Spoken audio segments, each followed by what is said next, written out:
All right, we're going to go ahead and get started. My motto, if you're early, you're on time. If you're on time, you're late. And if you're late, you're left. All right. Well, welcome again. Got a great program for you again tonight. A couple of comments on your reflections. I was very pleased with the reflections from the first seminar. I do still want to emphasize that I want your thought. I want you to think about what you're learning and what you're hearing, and not as much regurgitating what the speaker said, right? Because we're recording it and I'm here. So I don't need you to tell me what Ben's going to say today. I'm going to catch that into myself and then I'll come up with my own reflection on that. So practice that. Make sure you keep doing that. Go down through that rubric and try to address those topics within the rubric, okay? From our first meeting, there's some leftover reflection papers back there on the back table underneath that big window. So take those tonight. There's just a few of them. Most of you took them last February 12th. So get that taken care of. We will be breaking for a break tonight. I have rebutted or refused. I guess rebuttal is not a good word here. I am refusing to pack around water bottles anymore. So I bought all of you a water jug or a water bottle. So when you leave to go for your break, they're water bottles. They're aluminum water bottles. Witt's gracious enough to model it for us. Has RMAL on it, everything else. It's nice and cold too, and pick up a water bottle, and there's a really nice water fountain down the hall you can fill it up with. Okay. With that, last time we met, I spent some time talking about the RMAL mission and a little bit about the what and the why. I want to spend a few minutes tonight talking about our vision and the how. So our vision that we publish and send out on all of our literature is we want to graduate you students deliberately prepared to take on the challenges of working in the agriculture industry, and through developed leadership skills, advance that industry and enhance the quality of life in the West. Within our RMAL program, kind of our internal vision is that we want to be the leading ranch management and leadership development program in the Intermountain West. So simply put, our goal is to be the best. So that's our vision, and that's what we're working with in terms of creating this degree program.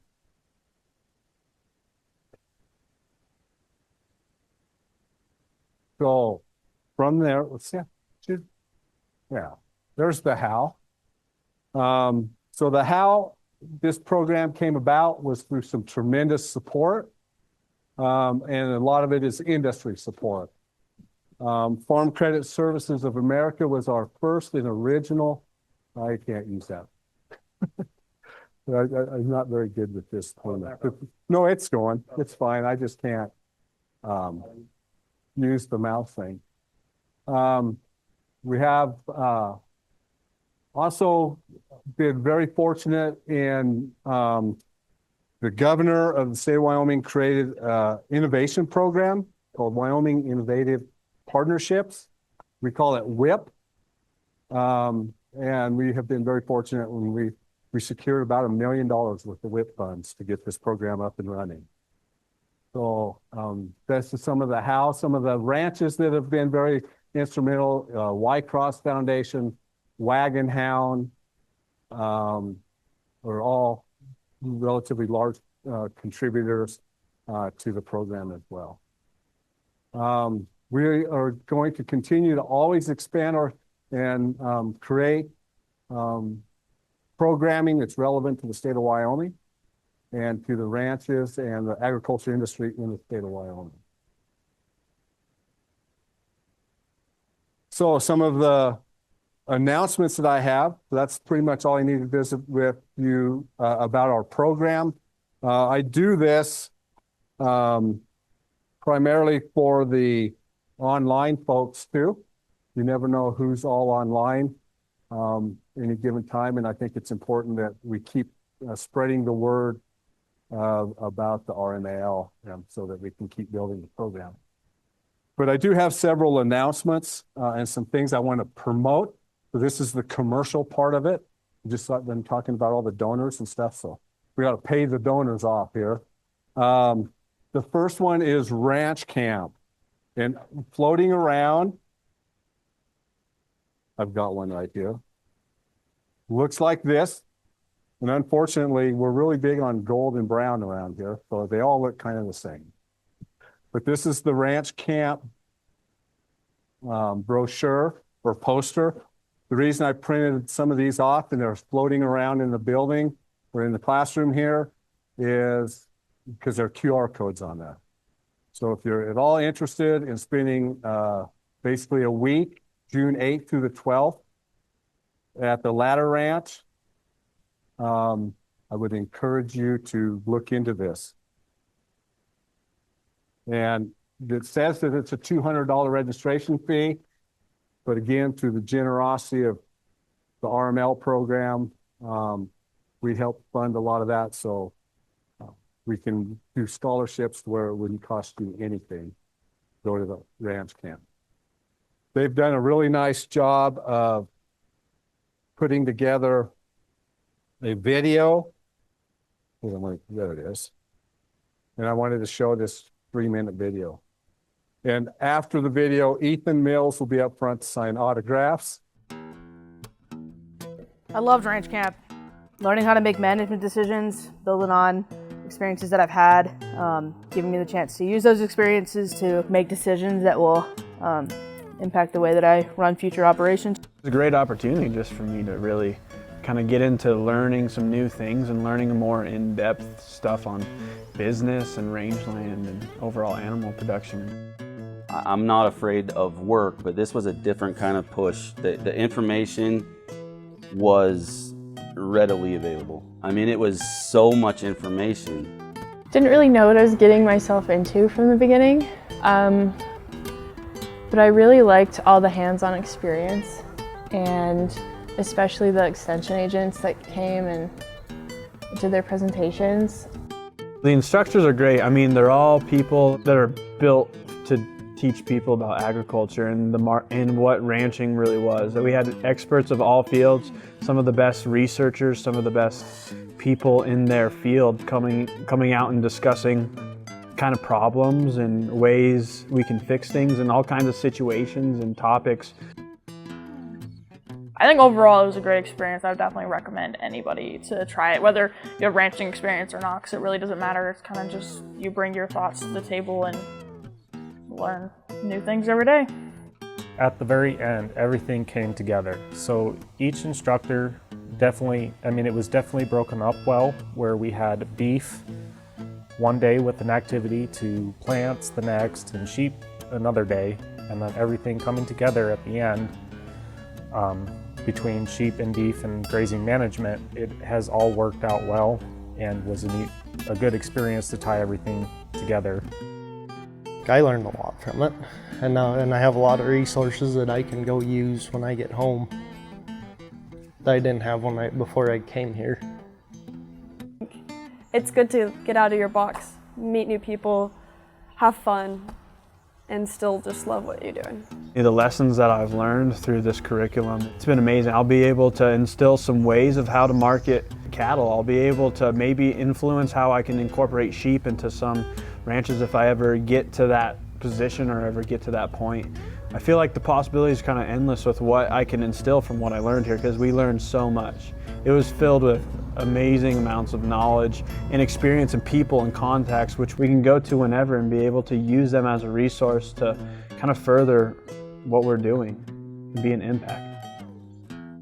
A lot of fun, learned a lot, pushed myself, have a lot of things I'll take back that I'll probably use the rest of my life.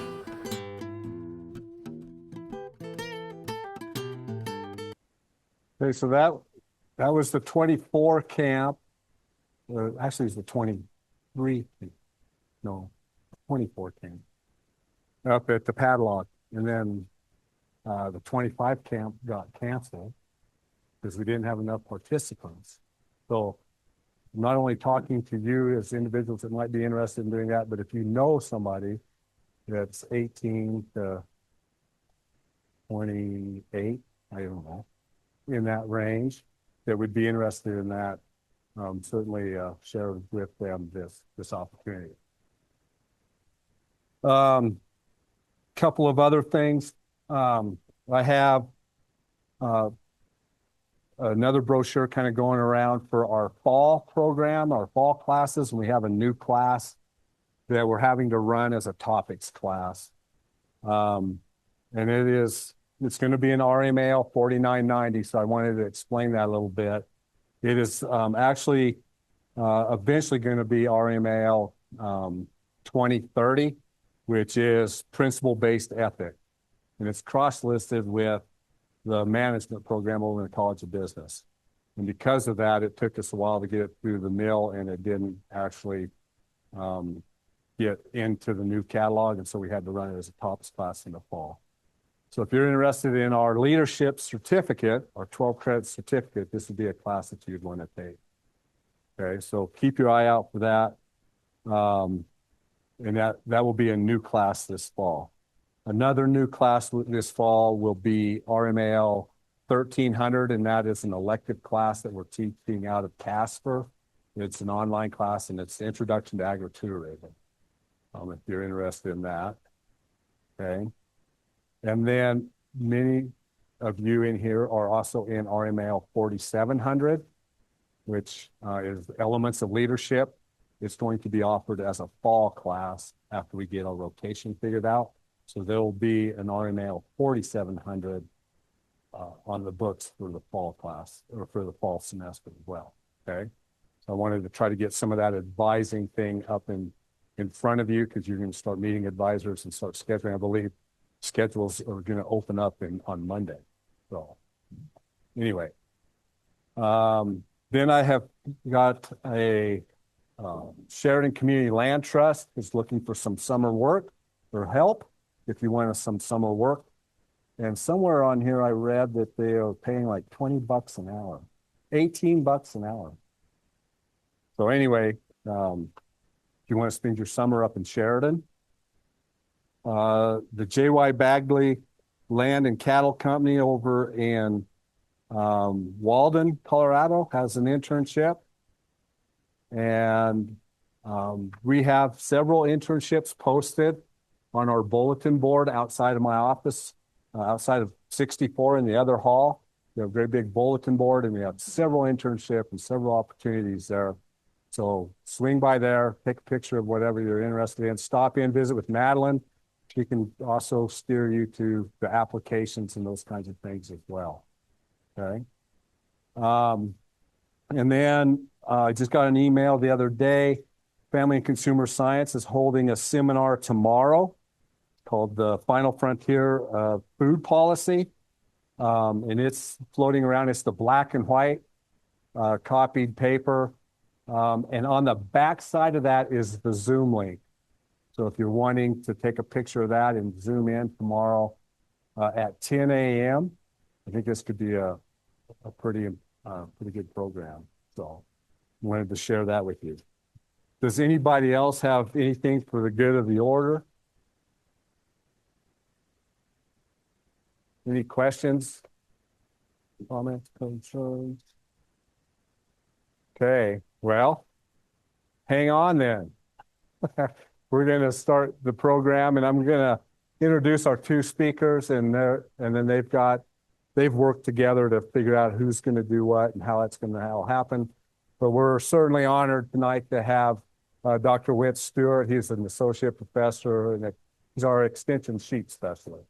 And he was at ranch camp, and so he can tell you more about ranch camp as well.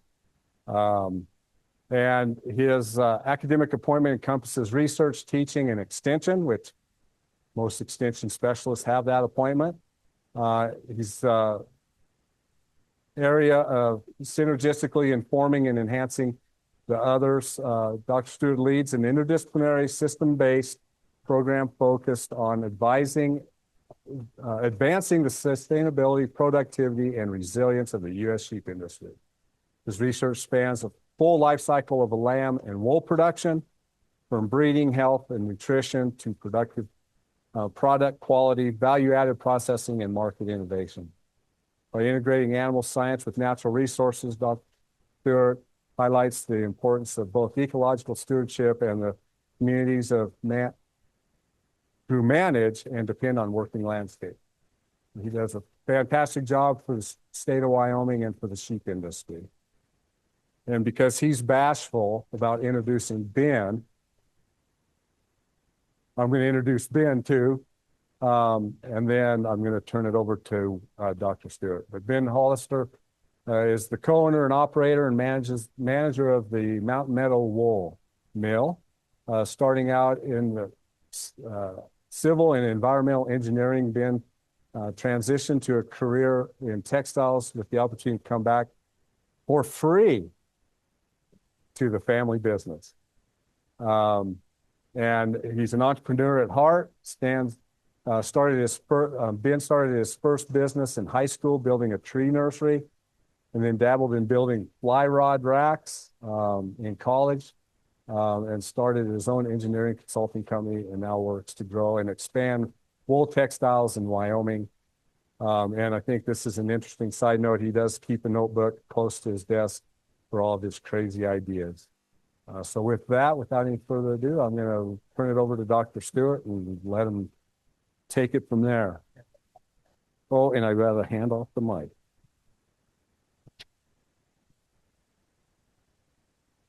Excellent. Well, thank you for that introduction, Randall. What a privilege it is to speak to this group. You know, I'm excited to see such a full room. It's a good opportunity also to be speaking with a good friend and colleague of mine in Ben Hostetler. So just a little analogy so you know where we're headed with this. How many of you enjoy live music here? Anybody? No? Okay, good. All right. So we all know what we do when we see two bands on the docket, right? We show up a little bit early, maybe, right? Many aren't showing up until the headliner really starts. We get our beverages, maybe some food, right? And then we're kind of engaged until, again, the headliner strikes that first chord, and then we're all locked in, right? So my job is to get you sufficiently hyped for Ben. All right, terrible analogy. There's no laughing. Okay, all right. I love live music. Spent a lot of my time in that world. My goal for tonight and this evening is really to stomp out some misconceptions and give you some context. Because I'm myopically focused in sheep production and wool, you're going to get the gospel according to wit when it comes to those things. I think there's a tremendous potential in those industries. But there's a couple of key facts, because I know many of your programs aren't necessarily entirely rooted in sheep production. So I'm going to give you some things that I think are important. Then we're going to shift to, talk about some of the things that we've set up in our public-private partnership with companies like Mountain Meadow Wool. Some examples from our experience. And because this is an ag leadership class, and I get to work with industry, I get to work with ranchers, I get to work with you as students, I'm going to leave you with some philosophical zingers, is what I'm going to call them, okay? Not just anecdotes. I think they're zingers. So we'll see how this goes. First thing I want to talk a little bit about. You are in the wine country of wool here. I know that's an apt analogy because the wine industry really champions provenance and the origin from where their products come from. We need to do that in the sheep industry.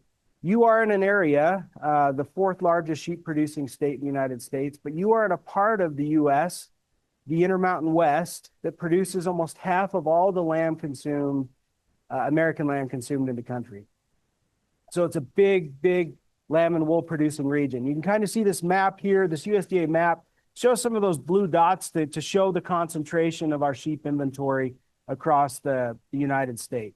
So Texas is number one in sheep production, that area, Central Texas or the Edwards Plateau. California is number two. You can see that massive concentration of the Front Range there, which is our lamb feeding industry. And then we're number four. Lots of lamb production on range ecosystems here in the state of Wyoming. So it's a special area. It's an important industry. which really paved the way for a lot of our livestock industries in the West. Modern day ranching was built on the backs of the sheep industry. But this is what everybody wants to fixate on and talk about. And you're going to hear some opinion, but this is also fact. Too often, when I talk to colleagues or people who aren't affiliated with the sheep industry, all they want to do is mention, well, it ain't what it once was. Okay, that drives me nuts. I'm a romantic for the good old days, but why talk about things the way they were 60, 70 years ago? Okay, our country has changed a lot in those days. So we have stabilized. If we want to focus, 1942, we had around 53 to 58 million head of sheep. Currently, we're sitting around 5 million head of sheep. We've stabilized. We've seen some growth in different parts of the industry, but too often when we're talking about inventories, we omit the human element, right? Which is you, which is the producers that I get to work with. So sheep, even though they're not as abundant as they once were as an industry, they're still important to the 88,000 to 100,000 producers in the United States that derive income from sheep, okay? And it really is about the person. So it is the second largest agricultural enterprise or species behind beef cattle production in the United States.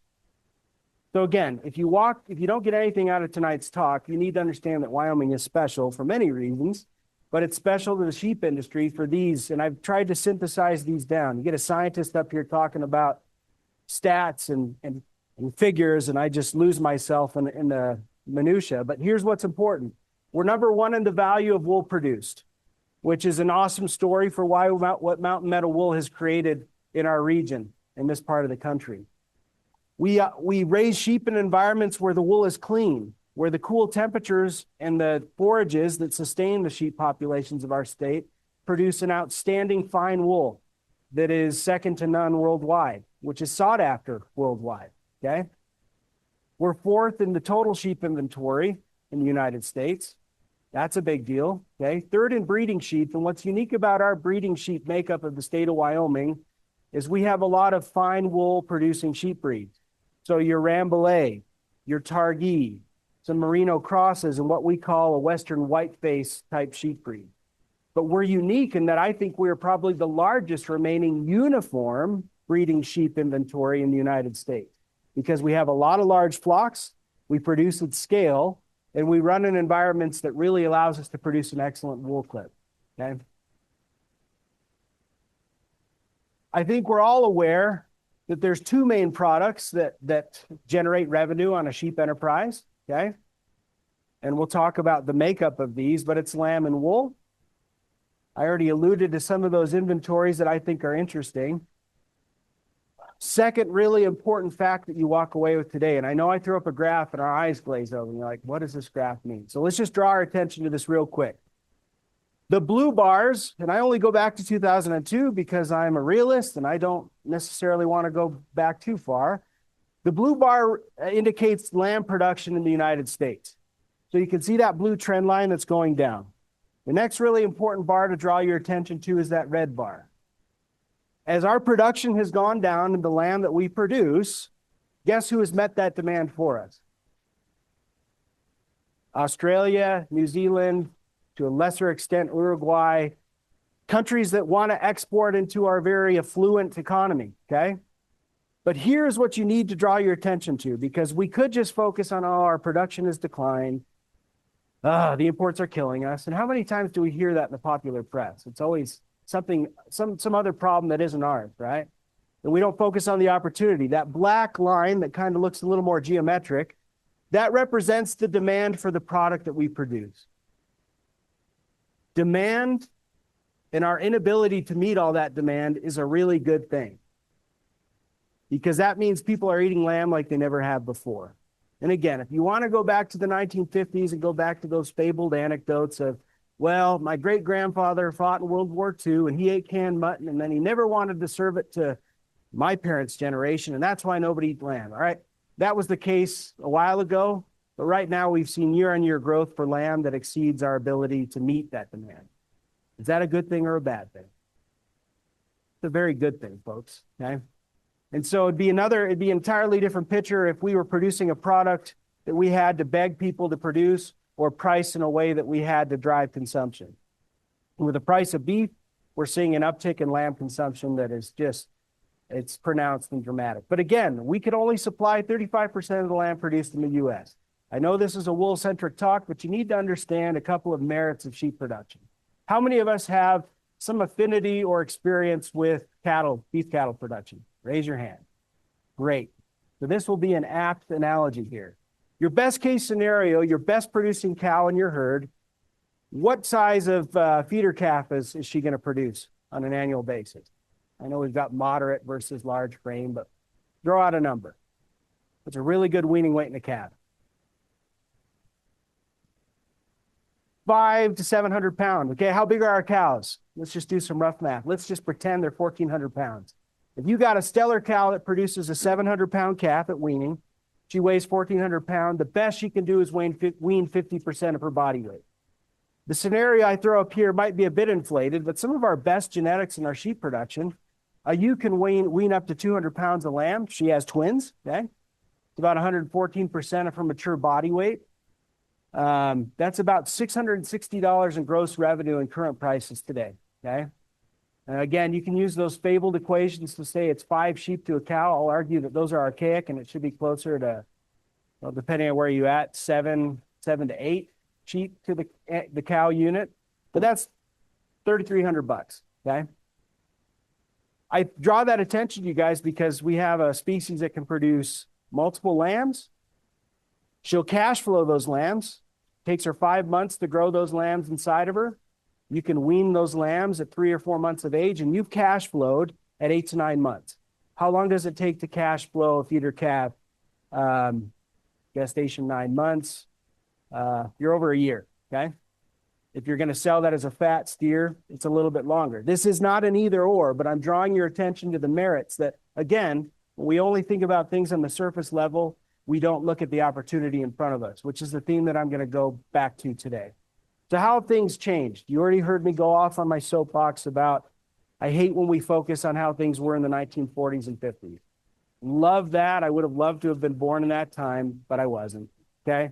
Something I discovered recently, that there was a monumental shift in the 1940s and 50s, about that same time in our peak in inventories, when the average sheep operation, their revenue, where it came from, shifted from wool to lamb, okay? Who likes history in here? Does anybody like history? Come on, we all like history, right? It's the hallmark of a 43-year-old dad that we love history, right? I know, stereotypes galore, right? But this was fascinating to me because that was an inflection point. That's when things changed, okay? It changed, and it isn't going to go back to that. Does that mean wool is not important? Not at all. But now wool only represents about 7 to 10% of the revenue. If you're just the average commercial flock and you're not doing some of those value-added things that we've worked with Ben and others on. But the point is it's important to understand that things change over time. So let's do some economics. A year's worth of growth, you grow a fleece, okay? A big old fleece after a ewe is shorn annually is going to produce, I'm going to throw you up 2 scenarios across the country. Because again, you guys are in a ranch management and ag leadership program. You understand that not all things are black and white. So 2 states represented here, okay? The first is based off of a good case scenario in Wyoming, but not too out of the realm of possibility. A 9-pound fleece. So that ewe all year, she'll grow 9 pounds of fleece before she lambs. We'll shear her. Micron refers to how fine that wool is, how clean it is, and how much actual clean wool is in that fleece is what we refer to as yield. But all you need to understand in this particular equation is after you take out the cost to shear her, this is what that producer gets annually out of his ewe flock or any sheep on his operation, okay? About $28.22. In the past 2 or 3 months, this value has gotten really good again. But it always goes up and down depending on what's happening worldwide. Is that a great insurance policy for managing risk? Probably not. Let's go to Michigan. I spoke in Michigan a couple years ago. Okay, similar scenario. Back in Michigan, they have high rainfall, less cleanly wool in some regards. They raise breeds that prioritize twinning and triplets rather than necessarily maintaining a good quality wool clip. And their scenario looks very different because they're marketing a 28 micron coarse wool, this outerwear type stuff, which is great product, but not necessarily high price point when you're trying to retail something. And this is what they're making if they're doing things the same way everyone else does, just selling their wool as a commodity. So it varies by the type that you produce. It varies by the region. Lucky for us, we're in Wyoming, where wool represents a really important revenue stream and revenue timing stream. When do we sell your calves? Because everyone's familiar with cattle production. What time of the year? Just give me a season. Fall. We'll sell our feeder calves in the fall. Our feeder lamb production here is late summer, early fall. We get our check. That's our payday. When you sell wool, we'd shear right before we lamb. It's usually in the spring, and you have a cash flow source coming at an opposite part of the year. Think about your paychecks. Anybody work part-time jobs in here? All right. What would you do if you only got paid twice a year? You'd be in debt, right? You'd probably have to go get some loans, okay? You couldn't make that work. So from a cash flow perspective, wool, even if you're doing it on the commodity market, it still is a very important cash flow proposition and not just quantity, okay? So I already alluded to this, but we had the audacity years ago, and it's not just us, Ben, even before we started the Wyoming Wool Initiative, to ask questions saying, boy, the world is an ever-changing place. And a few tweets or unhinged comments, trade wars, really kind of sink us in the wool industry, because what drives our prices are over in Australia, okay? They produce a volume that far exceeds ours. They're producing in the millions. I'll show you some stats here. We're producing less than 1% of the wool worldwide. So guess what? When those political spats happen, we're dealing with a lot of peaks and valleys on an international trade perspective, okay?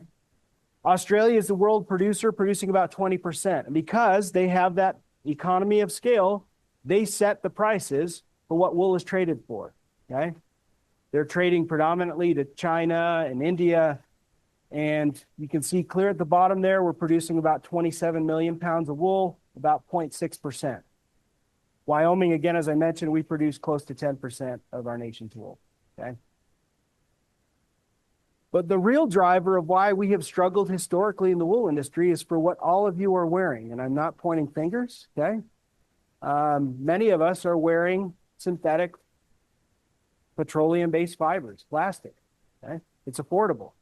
When you go to the store to get a pair of pants and a shirt, I don't think you at your stage you're looking to spend $400. Is that a fair assessment? I'm still not, okay? I can't afford that. And so over time, we've seen this casualization of our society, right? We have remote work. It used to be, you know, you look in some of the photos I showed earlier, suit and tie, usually a worsted sport coat with some trousers, blouses, skirts, a lot of formal type wool or workwear has now shifted to a casualization of our industry. But more so, and even more importantly, is it's a price point proposition. I'm not going to go into the amazing biochemical properties of wool. I hope Ben will talk about that. But we couldn't create in the lab a product that what wool can do, can't compete with, well, can outcompete anything we make in a lab. It'll hold 30% of its weight in water before it feels wet. It wants to take the vapor away from our skin and hold on to it so we don't get chilled when we're in the outdoors. It can keep us cool. That same sweat effect that we have, it'll wick that vapor moisture away from us. High ignition temperature. It doesn't like to grow the bacteria that make it stinky, so we have to wash it less. I could talk all about that. But the point is, it does boil down to what we can afford to buy and what we can wear and what fast fashion has given us. Something that we can wear for a little while and throw it away and it doesn't break the bank. So let's do a little exercise. Okay, hopefully by the end of tonight, you're inspired to wear a natural fiber that has an excellent story, a very important biodegradable ecosystem type of a story. But let's talk about how much actually goes to the producer. So I've got a couple of companies represented up here, and rather than make you guess the retail price, because I did this with my class recently, and it wasn't awkward, Jenna, but I didn't pull it out of you like I thought I would, okay? These are some of the retail prices for some of these high-end, high-performing wool products. Who wears wool socks in here? I think we all could agree we love what it does for our feet, right? Okay, so this might be a little outdated, but darn tough out of Vermont. 25 bucks a pair of socks, probably closer to $30. How much of that do you think that retail price goes back to the producer on a percentage basis? Okay, were you in my class recently? Okay, all right. Dang it. All right, usually I was hoping you'd say, well, 10%, but no. This is kind of what we're seeing. So if you were to calculate the actual wool and the weight of that garment or that product, and then looked at the actual composition of wool in the blend, because it's not always 100% wool, you could do some rough math and you could say, here's the dollar return for each one of these products and how much they're getting as a percent of retail. Does this surprise any of you? It doesn't. I'm seeing head shaking. Why doesn't it surprise you?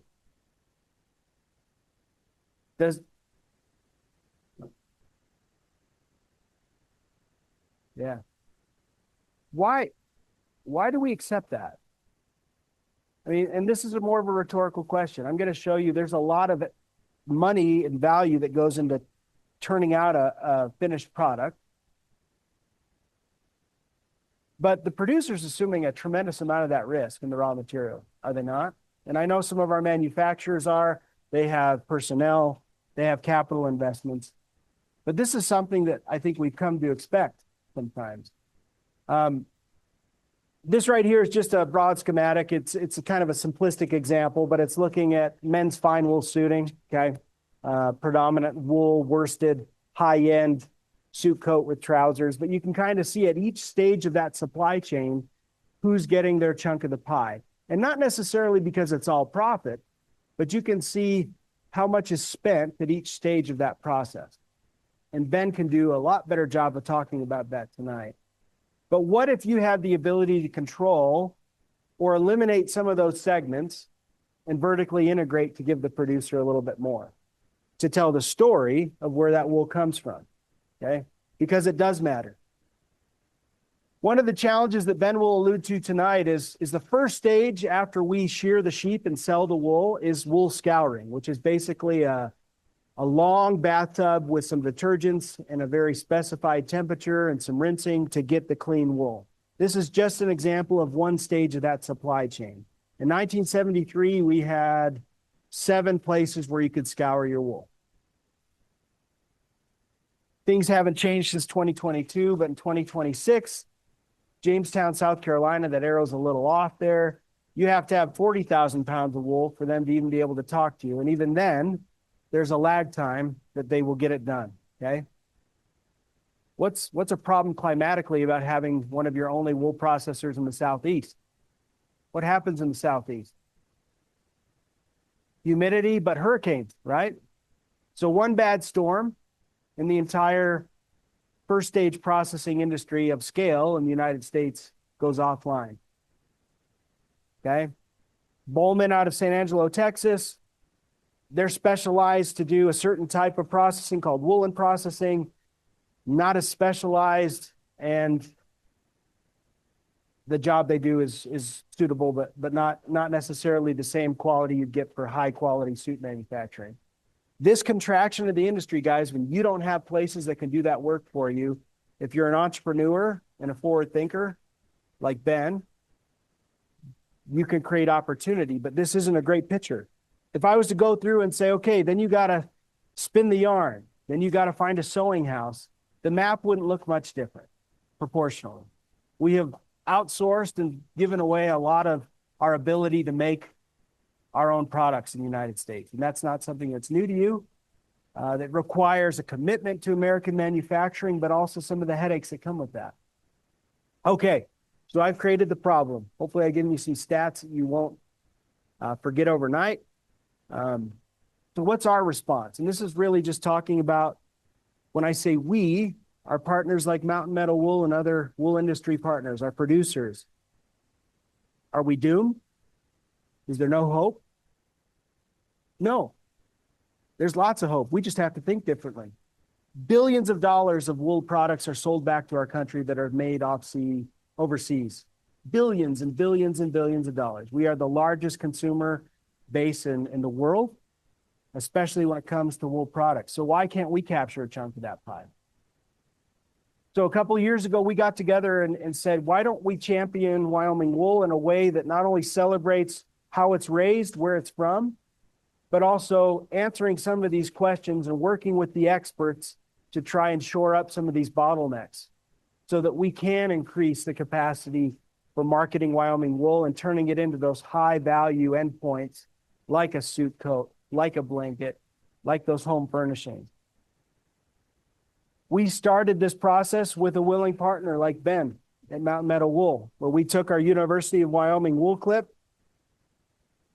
sent it to Mountain Meadow Wool to be scoured, carded, combed, gilled, turned into a high quality yarn, and then to make traceable blankets, limited edition University of Wyoming blankets. Okay.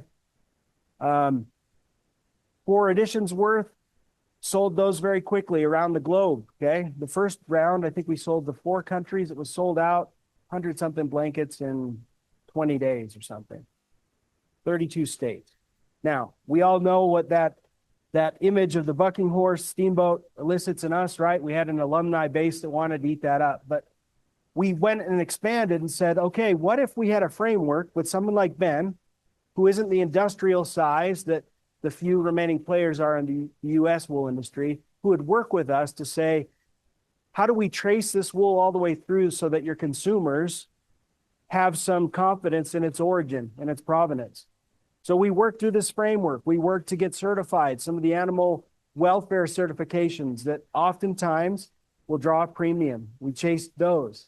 We worked to make sure that we were even working in the blockchain space for a while. And I won't touch that tonight because I'm being recorded, but I will say that we explored options to better understand what did the consumers want and how do we add value just based on what we're doing on the ranch. That first year we partnered with Ben, and I don't know if you have some show and tell here tonight, Ben. Maybe you do. Okay, well, we reinvested those funds in a sock machine to understand how do we produce some more of those high performance, modern equipment type products with a partner in Mountain Meadow Wool and the engineering and manufacturing know-how to make something like that work. Do you think it was easy to take a public institution and privately invest and work with a company? Do you think that was easy? No. You think it's always easy to work within larger, I am recorded, within larger frameworks of bureaucracies there. That's not a 4-letter word. I can say it, okay? No, it wasn't easy, okay? It wasn't easy. And this partnership and understanding that sometimes when you're trying to overcome perennial challenges in an agricultural industry, sometimes it requires some heartburn and some headache, okay? Because the gain far exceeds the pain points. We also partnered with a large mill back on the East Coast to better understand how could we make a high-end, large retail value shirt where we actually quantify the consumer's willingness to pay if he knows, one, where that wool comes from, okay? How they prioritize things like knowing where the ranch is from, how those sheep were raised. All that willingness to pay survey told us some pretty interesting information that I wasn't even a believer in necessarily. 90% of the people that we surveyed really wanted to support local ranchers, okay? That may not be a surprise to you, but really what stood out to me was that $225 to $270 price point. And that's one of the lessons I want to talk about tonight. Sometimes we impose what our beliefs or what our willingness is to pay upon a consumer base that is vastly different than us, both socioeconomically, frugally, okay, some of their belief systems, okay? Sometimes we let what our perceptions are stop us from going the next step, okay? I was blown away by that. In this first bout of limited edition shirts, it was really interesting to us to say there is a vast market potential for Wyoming story and Wyoming wool. couple of years ago, I was in New Zealand, and I just finished up a stint down there. And who's familiar with New Zealand here? Right? Anybody? Raise your hand. Okay, beautiful place. You've seen those picturesque green hills, lots of sheep grazing. But what they don't talk about a lot is New Zealand's a small country of about 5 million people. And everything they produce, they're a powerhouse. They've done innovations in fencing, forage agronomy. I mean, if you are an ag nerd, that is your mecca, okay? But what New Zealand is really good at is realizing that they can only consume about 5% of everything they produce. And that they always have to innovate to be able to succeed as a country, okay? And that kind of ethos of we either starve or we adapt to what the consumer wants has pros and cons, but I'm going to go with the pro tonight to say that that can-do attitude is something that you, as the next generations in agricultural leadership, need to champion and embrace early and often. This was from a company, I sat through this talk is where I was going with this, is this entrepreneur who is not an ag person was making wool Band-Aids. Okay, now those wool Band-Aids were predominantly marketed towards hikers who suffered with blister issues. That was the majority of his market, okay? And he stood up there and he talked about, well, you know, you really got to wash wool and you get it pharmaceutical grade. You have to do all these things to make it passable. And he said this, and I love the candor of the Kiwi philosophy a little bit here. And you all can read it. It says, for an industry getting whomped, you make it really bleeping hard to use wool. And sometimes, guys, when you're breaking barriers and making changes to an industry and being the leading edge, it takes a little bit of getting whomped. But we founded the Wyoming Wool Initiative with willing private industry and being the public partners that you can share information. You can share your best information, okay? Sometimes there's pinch points in how it affects your business, and you have to be aware of that. And Ben and our group, we've dealt with some of that as well. But the point is you have to be willing to be uncomfortable to make some of these changes. I'll give you one example again. Am I going over, Randall? Do you know when we started? Okay, well, I'm just going to keep going. Ben, you're welcome. So the New Zealand Merino Company, I showed you a slide earlier. The wool is shorn. Sometimes there's a warehouse that helps test it, gathers it up, helps ship it. The New Zealand Merino Company kind of started in that realm. The New Zealand Merino Company is interesting because New Zealand sheep industry is predominantly coarse wool. So sheep that produce wool that's more suitable for carpets, really thick outerwear. And then they have a small proportion of their flock in the mountains in the South Island that are fine wool type sheep, kind of like we have here in Wyoming. And they started kind of like everybody else. They produced wool, they produced a lot of it, and that was their bread and butter. But over time, as those global commodities changed and they were a smaller player compared to the country to the north in Australia, they realized they had to adapt. And I went and listened to their story and did on sabbatical, studied a little bit about what their origins were. But they evolved, okay? They started an industry organization where they actually started having auctions as they moved into the mid-1900s. When they got to the 2000s, they said, you know what? The good old boys and the wool auctions are really not helping us much. We need to bust this up a little bit and shake things up a little.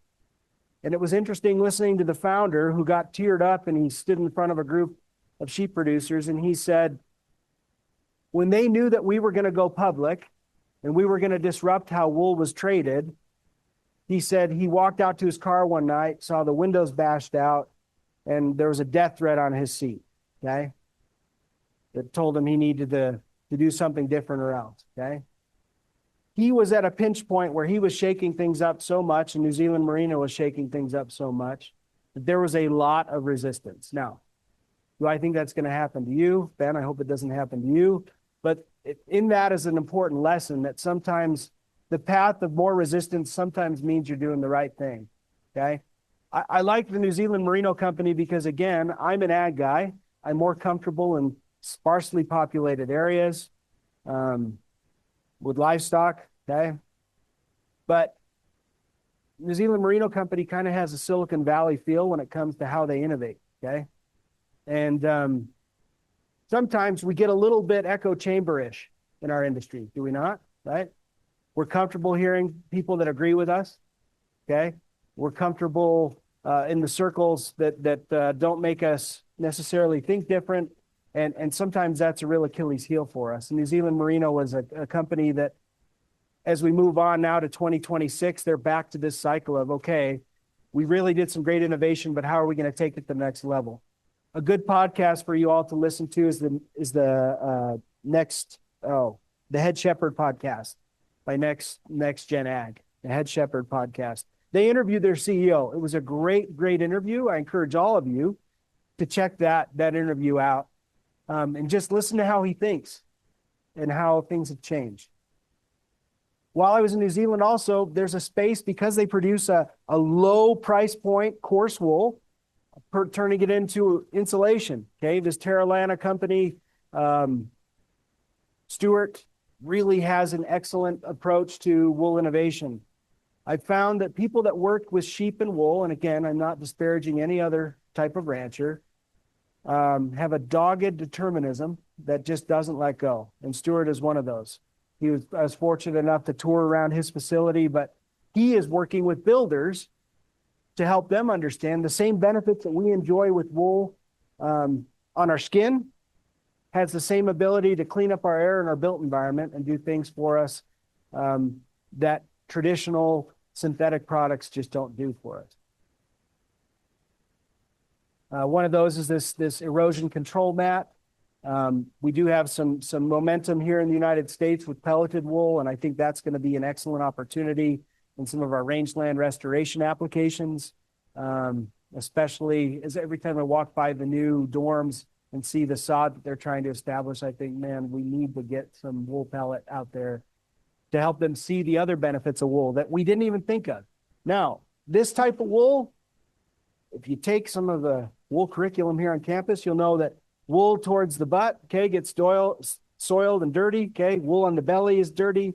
There's parts that are off sorts that you just don't want to mess with trying to turn into something. Those are perfect candidates for these natural applications to restoring vegetation. And wool is upwards of 11% nitrogen, a really, really good biodegradable source of nutrients for the soil as well. So all this to say, there is opportunity out there, folks. And one company that I'd be remiss if I didn't mention is a company just north of us in Dillon, Montana called Duckworth. Okay. Now Duckworth, I had the privilege of working with before I came here to the University of Wyoming. We're really proactive about this. They said, we have excellent genetics. We produce an excellent fiber. Why are we just beholden to a commodity price that goes up and down? And they invested in this long journey. And if John Helly were standing up here today, he would reiterate that it was a long journey, a lot of investment, a lot of headache. And even today, with our supply chains and our limited manufacturing, it is still a headache. But they have managed to market a product and bring wool to the forefront to an outdoor demographic in a way that many companies have struggled to do over time. Okay? The formula is different for each company and operation, and Ben will reiterate that tonight. But I will remind you that the determination is a common ingredient that doesn't go away. Okay? So here's where I get philosophical, and then I'm wrapping it up because, again, I'm just the cover band. I don't even think I'm an opening act. I just think I'm a cover band. All right? This is the point in the show where things are going south. You know, there's some comments in the audience. All right? You guys have been very gracious, so we'll not do that. Okay. First anecdote, okay? You got to stay curious. I know sometimes on college campuses, we structure things so much, right? You're all taking notes as if you had an assignment tied to this. I'm sure you do it anyways, right? Right? Okay. But sometimes we structure things so intensively at our institutions of higher learning that we forget that you can be curious outside of what your professor told you. Now, that may be an overgeneralization, but I get to work with grad students. I still teach a couple of classes. I work with ranchers, and then I get to work with private industry. So not saying I'm authoritative in this, but I'm saying that I've seen this commonality. Sometimes when you get to my age, and I'm speaking from my experience, okay, you let that experience, that hard-earned experience of success and failures, dealing with certain scenarios and production systems with ranchers, having a couple runs of blankets in a wool mill, that you suddenly take that experience and turn it into certainty, okay? And certainty, unfortunately, can close the door to curiosity. I have seen students tense up when I say, what are your plans after school when you're done? And that tension and anxiety comes from, well, I'm not certain about it, right? But now is the time where you can be curious. What does that dream job pay? What does it take to get that dream job? What about that internship that might pay a little bit less, but will open the doors to your future? Okay, those are the kind of things where if we think that our experience has validated every step that we take from hereafter and henceforth and evermore, we're going to miss opportunities. So please, please stay curious and stay teachable.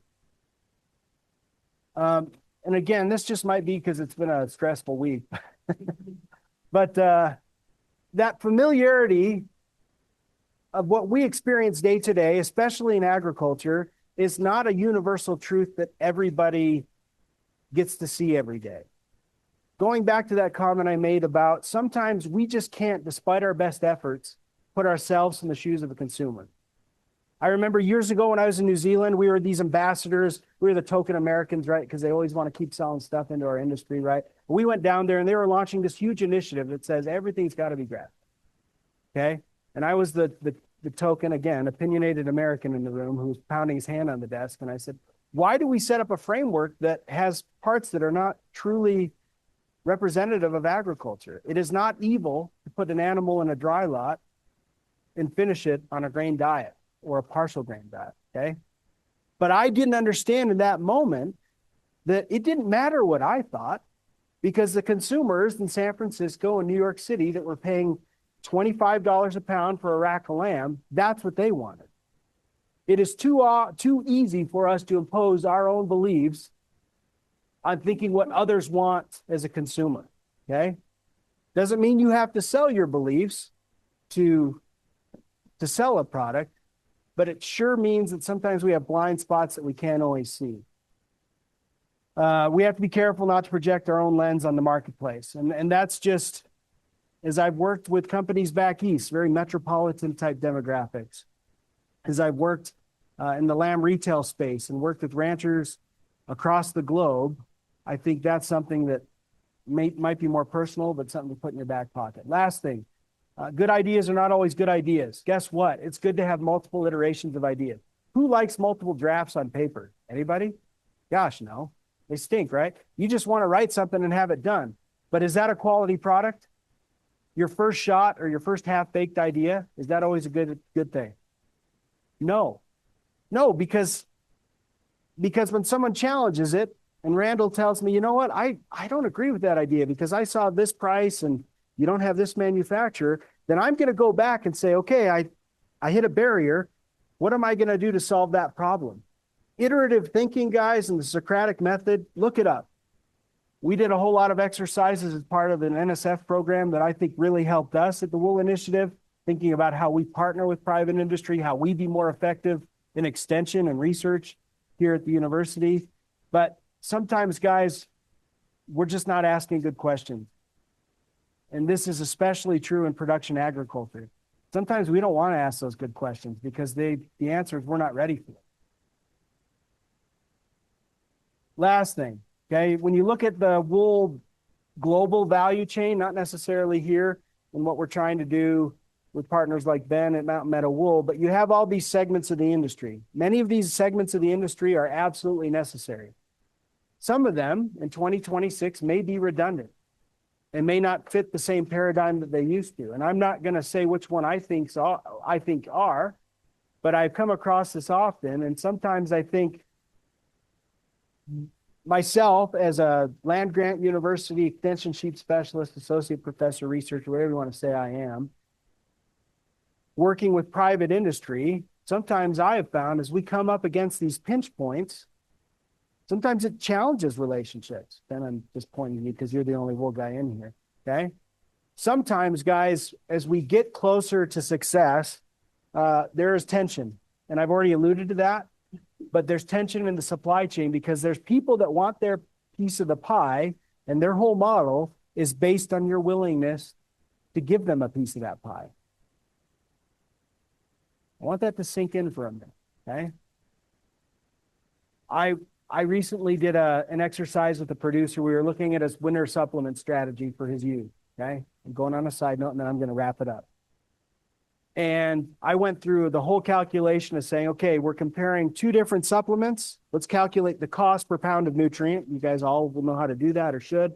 The cost per pound of protein, the cost per pound of energy. And we determined that this product that was on the other side of the state, even with freight, was a better option for his flock. Had better nutrients, was more easy to feed, but he had the local co-op. And myself and all of my wisdom, I failed to recognize that human element aspect, that even the money that he was going to save, he wasn't ready to not support his local co-op. And I'm not saying what was right or what was wrong there. But that particular alternative created a tension for him that he had to work through. And many times in the extension, we're not prescriptive in saying, you ought to do this, okay? We give the options and say, well, it depends. It's up to you. I took this photo of Ben because I'm going to embarrass him real quick. Ben is a good human being. He's a brilliant human being. He's an engineering mind, okay?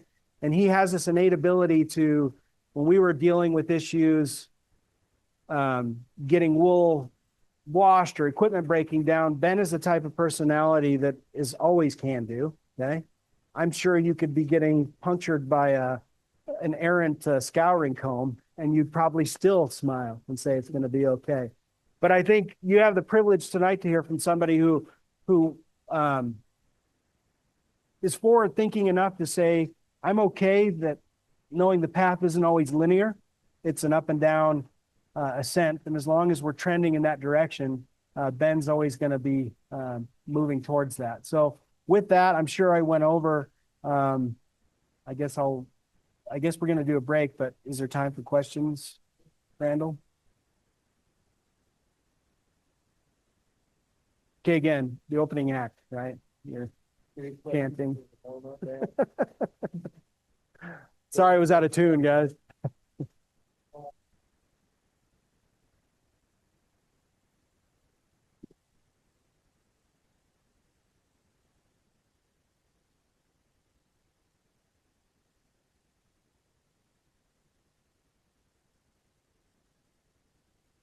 Mm-hmm.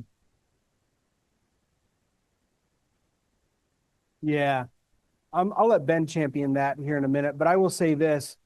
There is, even with your increased cost of production in some of these scenarios, there's a consumer that wants it. And I think sometimes we erroneously can assume that I've got to market 100% of my lamb crop when it really can be a premium that's a portion of your lamb crop that gives you a little bit of risk management when it comes to selling a product. On the wool side, again, I only speak to what our costs were getting it manufactured with Ben or American Woolen. There is an economy of scale advantage if you have it. But that economy of scale you'll find is if you care about where your fiber comes from or you care about where your meat comes from, there's just a lot of people out there that care beyond what we even believe. And we're in an area, guys, where despite our best efforts, we have no idea what the metropolitan areas of this country are willing to pay like that. I didn't barely scratch the surface of that, but there's a demographic in our country, if you can reach them, that just isn't an issue. But you're right. You have to be on top of those price points for sure.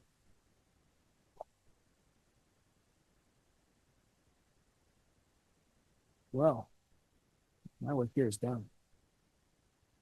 Randall, there's a break. Is that what's going on right now? Go get your water bottle. 10-minute break. You're in 6:15. Okay, here we go. Well, thank you guys. Whit, awesome to go after you. It was a great segue into what we do at Mountain Meadow Wool. A privilege to work with the university and a lot of our collaborations. So we'll tie in a bunch of that as we go through the presentation. Again, my name is Ben Hostetler. I'm technically the operations manager at Mountain Meadow Wool. My mom founded the company, so I'm technically co-owner with her, and she gets that title of president of the mill right now. It's fun. I get to work with family, and I'd say any chance you get a chance to do that, whether it's back at the home ranch or in private business, great opportunity if you can take advantage of that. Some context. Okay, so Wick gave you the idea of the U.S. wool industry. It's scaling down, it's downsizing. He gave you that nice picture of how many scours are left in the United States. One main commercial and then one that does kind of specialty projects. This is us when we started, and there's our scouring line, right? So those little pink bowls there are trains with insulation on it. There was a duck pond liner holding the water into those things. So you can imagine the large commercial scour, they process more wool in a shift of a day than we do an entire year. Massive scale, and this is how we started with this little wash line. So very small beginnings there. As an entrepreneur, right? So when you're thinking of new ideas, sometimes new ideas get a lot of publicity when they're still just a little idea. So this is 2 years after we started, opened up production. Senators are coming through the mill to come see, oh, what's this new textile operation in Wyoming? Because textiles in Wyoming, you don't hear about that. Wool textiles, it's all on the coastal areas of the United States. And so it's kind of something new, but I like highlighting behind here, our plant manager here, Gary, right behind him, there's 10 spindles of yarn running behind him. That's not commercial scale. So that's just getting started, and we're just kind of getting our feet wet. We probably, at the end of the day, like, why did we do this? What are we doing? Sometimes ignorance is bliss, they would say. And we didn't really know how ignorant we were of the overall process. But as an entrepreneur, sometimes you have an idea and you just start going for it. So my mom at this point, she was the one that kind of, her and a friend were like 50, 53 years old in that ballpark, and like, let's have this great idea of building this wool mill in Wyoming. A lot of people at that age are like, I'm going to retire. I got 10 years left. And they're like, let's start this whole new endeavor. Brave, stubborn, stupid. One of those things, like, what causes an entrepreneur to do something? And I don't know what it is, but there was a spark of, let's do this. This could be good for the industry. So they go out and they get this equipment, and some of this equipment came from Texas, some came from Canada. My mom's not a mechanical person. And so they get these big, massive machines. So I'd be out at college and see these pictures of these big machines coming into this mill that they're building. And what is my mom doing? Like, it's crazy. But that's kind of what the heart of the entrepreneur does. This is my mom and the plant manager going out and looking at raw wool. So as we start developing, we start getting some machinery. Now we're starting to we need to learn wool, right? I didn't grow up in the wool industry. My mom didn't grow up in the wool industry. She liked crafts. She liked fiber. And we need to start educating ourselves. So one thing, a lesson to take away is, as you develop ideas, as you're thinking of what you're going to do when you graduate, you're always learning. You're always trying to learn and improve. If you stop learning, you fall way, way behind. So this is us out on site, and we're like, how can we improve our process over the large commercial system, right? So a large commercial system, they receive a big bale of wool.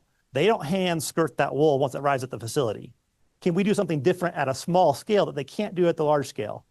Let's go out to the ranch and let's do an extra skirt on site to see what our yields, how our yields improve when we go to the process that. Improve our quality just a little bit more than they could do at the large scale, because we can put a little extra hand touch into it. So that's in the beginning. We're trying to do some of those things, develop some new processes. As I go through the presentation today, I'll have these little application pauses, right? So that's the beginnings of Mountain Meadow Wool. And I want to really highlight for you guys that there's a beginnings for you guys right now in this room. What's your journey going to look like? And you're at that point like, I don't know. What is it going to look like? Right here, I'm at school. I'm going to class. Where do I go from here? Use a little AI here to give a little UW, those aren't real sheep. This is AI generated, sorry. I want you to imagine in 1946, what it was like to go off to college, right? So you're saying you're at a family ranch, multi-generational. You're graduating high school, and your dad's probably like, I really wish he would just stay here. I've got a lot of fence to do this summer, and you want to go to college. What? Okay, let's do it. 1946, you probably take a train, right? You go away. You might come home once that year if you're lucky, but you're going off on this adventure to go learn. And the expectation is when you come back in 4 years, you now know the state of the art. You know the new practices. You know the secrets of the industry.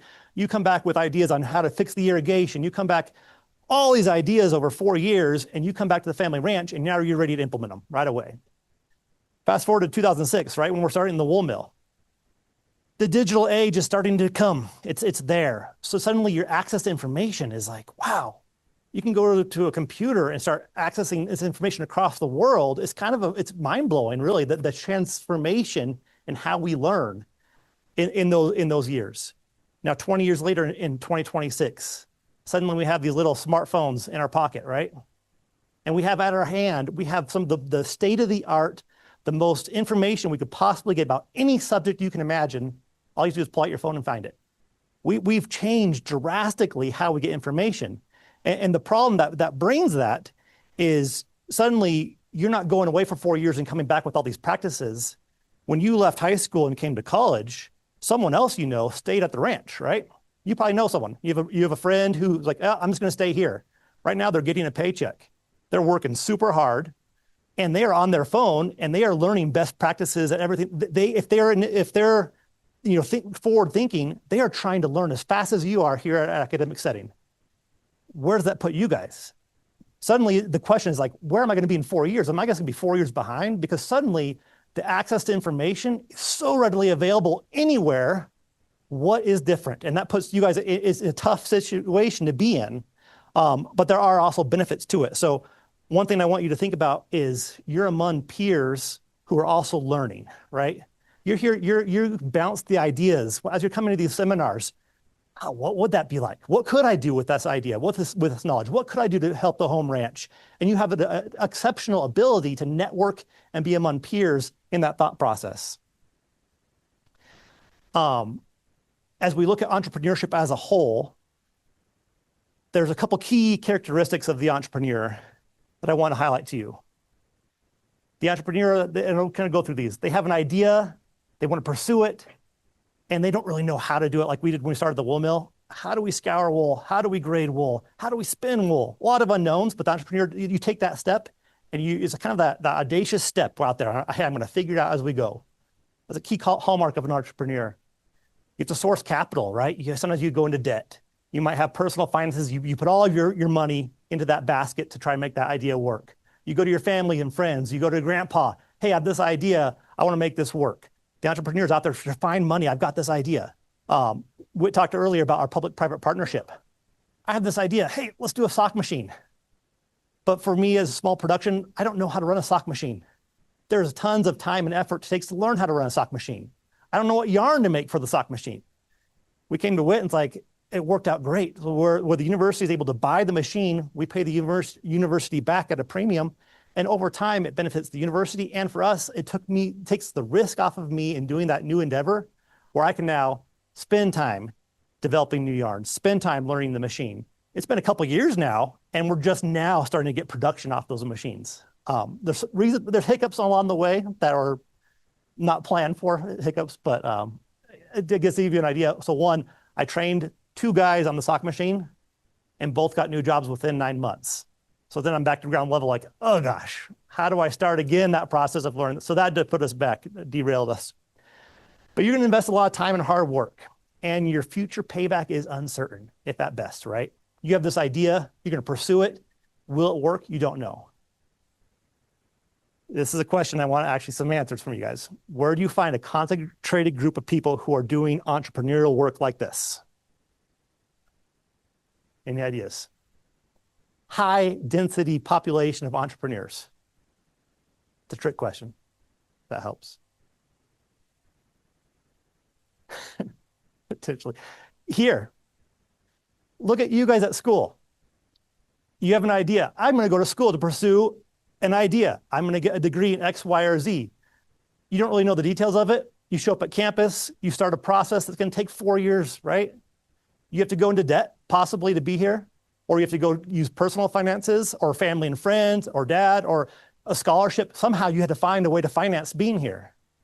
You're going to invest 4 years of hard work, right? I mean, it's hard. 4 years of hard work. What's the end result after those 4 years, or 5 years? Or if you go into grad school, you don't really know. But I want you to start looking at your college degree as you would as business. If you approach college like you would a business, college like a business, you'll find yourself more ready to graduate than you would if you just say, college is here, in 4 years, in a couple of years I graduate, I don't know what I'm gonna do down the road. If you're a business doing that, you're gonna tank. You gotta be thinking through, you are right now In this seat, you are investing your time, your money, all of your resources, all your eggs are going in this one basket with your hope that when you graduate, you're going to land a great job, or you're going to go back to the ranch and help the ranch out. Are you going to? That'd be my question for you. Are you going to help out at the ranch? Is it going to work? Because suddenly, if you were a business, you'd be stressed right now. Gosh, am I going to make ends meet? I keep going into debt. I went through 1 year. I'm still in debt. 2 years, 3 years, 4 years. Can I ever pay back? And so suddenly the pressure is on you. Like, I've got to learn. I've got to do this. I've got to take what I'm learning in class, adapt it, evaluate it, put real life examples of how I'm going to put this to work, because I've got to take this effort I'm putting forth 4 years of my time and make it work. So that's the beginnings. You're in your beginnings. The mill has its beginnings. Now there's the growth phase, right? So starting in kind of 2008, going into 2015, scouring was our big deal. I showed you that first picture of these basically plywood boxes covered with pink insulation. That wasn't commercial scouring, and we knew it right away that that was a bottleneck we had to fix. I was fortunate enough to work on my graduate degree in engineering, and I used the scouring line as my thesis to design a wool scouring system that could be done at a regional scale. The big mills, you can imagine if they're scouring 40,000 pounds of wool per shift a day, massive facility to run that, that's not going to work at little Mountain Meadow Wool in Buffalo, Wyoming. So we needed to scale that down. So it took us a long time. This whole process was about 5 years of designing it, doing my thesis, getting the process set up, then fabricating it. And going through the fabrication, we have a couple iterations, actually 3 iterations of the scouring that we have built into the mill. It's worked great. It's given us a niche regionally that we can commercially wash wool at a regional scale. Unfortunately, it breaks almost every day. It's now 15 years old. And the guy who built it, so I would call him a mechanical genius, doesn't have a 4-year degree, but he's got a mind that is sharp and intuitive in how mechanical processes work.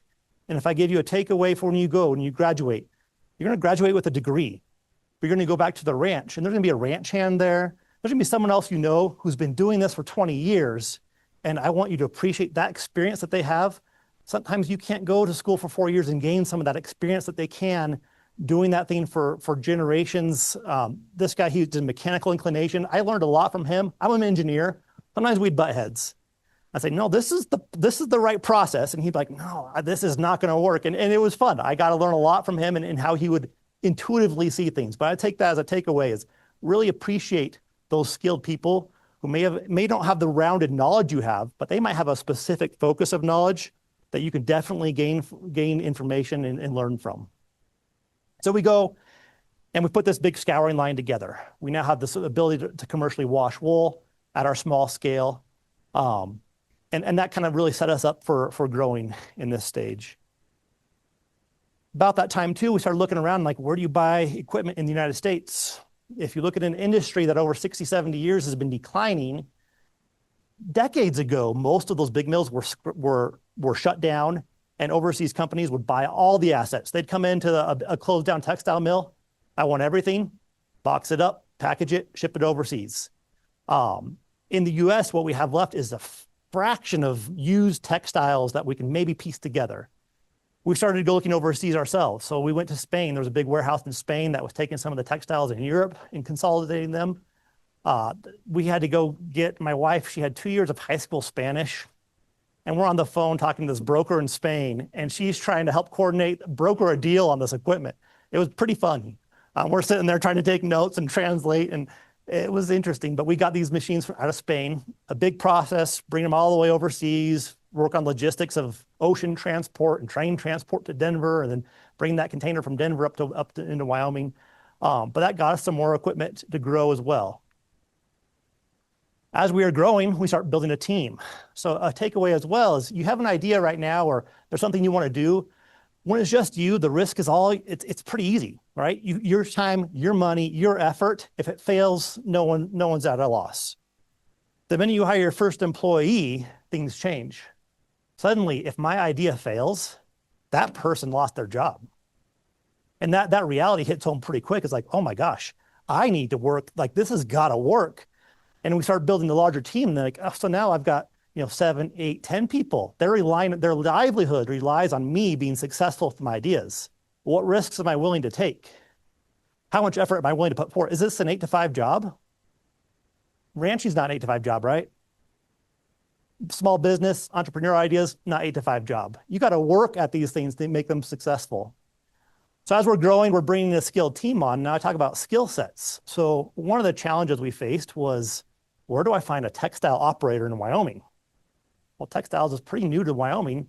We had to train everything from the ground up, even myself. So not a single person in the wool mill has any prior experience in anything from washing wool to carding, spinning, dyeing, knitting, finishing. It's all on the ground, on the ground training. In this picture over on the right, you'll see a guy who was working as a chef at the hospital. You'll see a part-time substitute teacher in that picture. You'll see a retired oil and gas executive who came and started just running a machine for us, kind of like you would have met at Home Depot. You've got a gal who ran a horse clinic. So a variety of backgrounds, and we go, okay, let's come together and work hard to achieve that goal of textile processing in Buffalo, Wyoming. Okay, pause back there a little bit. Apply it to your life. You've got these 4 years ahead of you. And Whit mentioned it in his presentation too, like the stress, anxiety, like what are you doing when you graduate? You probably get that call. You go home for Christmas, you go home for spring break. Hey, how's college going? What are you going to do when you graduate? And you're like, oh, I don't know. I hope I have a job, right? And there's some uncertainty there. My emphasis to you is you have to start now. What do you want to do? And if there's something that you think is interesting, we talked about it. If there's some talk you've heard or something you've thought like, hey, that's interesting, pursue it with your time and your effort. If you're here if you're a business owner, right? Imagine yourself, if you're a business owner, you're going to pursue every lead that comes your way, right? So when I'm a small business, someone calls, hey, can you do this for me? Well, I don't know, but I'm going to sure figure out if I can try. I need to fill these machines with production. So I pursue every opportunity that comes its way. Approach your schooling the same way. That person has something I heard that talk and that guy talked about this, X, Y, Z. That was very interesting. Okay, I have a homework assignment due tomorrow. That was nice. And then you don't think about it again. Pursue those ideas. And right now, you got to start now so you can start pursuing them. Again, think of what are you doing to set yourself ahead from your peers when you graduate so that you can land that great job. Look at this room. You've got, a lot of people in this room. If you're all looking for ranch management jobs, maybe you all are going back to a home ranch, maybe. But there's probably not all of you going to go back to a home ranch, right? So are you competing for the same job? What sets you apart? And it's going to be the person who actually spends the time to do extra while you're going to school. In the past 2 years, we've had about 150 or so interns apply for our internship program. It's been awesome, but very, very rarely do I find an applicant for an internship who has any experience related to their career field of study. Very rarely. So they'll say like, oh, what'd you do last summer? I went home and I went lifeguard. I'd lifeguarded through high school. I kept lifeguarding. It's just a nice job to go to. I'll keep babysitting for my family friend. It's a nice job to go through in the summer. If you want to get into a certain career field, go get a job that summer that has some relationship to your desired focus of field. It sets you apart. Out of 150, maybe 5 had actually been taking active steps to get a part-time job or work something in the industry they're trying to get their related field of study. That's kind of mind-boggling, right? Again, if this is your business, you'd be doing everything you can to make your business successful. And I look across those 150 applicants, and only a handful are trying to make their business successful by trying to get real-life experience in their career field of study.